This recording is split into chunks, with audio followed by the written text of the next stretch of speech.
Hey everyone, welcome to my YouTube channel. চলো তোমাদের সঙ্গে একটা মাছের রেসিপি শেয়ার করি। তেলাপিয়া মাছ বাজারে খুব সুন্দর পাওয়া যাচ্ছিলো, বেশ ভালো লাগলো আমাকে। নিয়ে এলাম বাজার থেকে, এনে বেশ ভালো করে পরিষ্কার করে ধোয়া হয়ে গেল।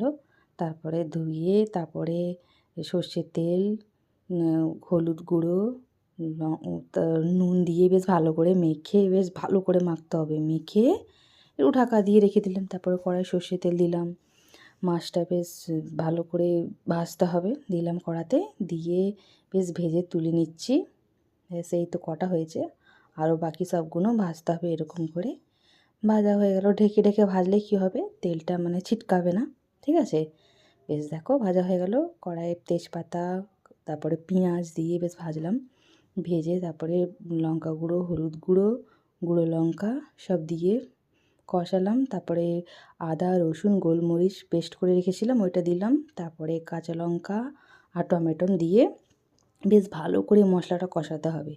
কষানো হয়ে যাওয়ার পর একটু জলটা দিয়ে দিলাম, ব্যাস ফুটে গেল, মাছ দিয়ে দিলাম, কমপ্লিট।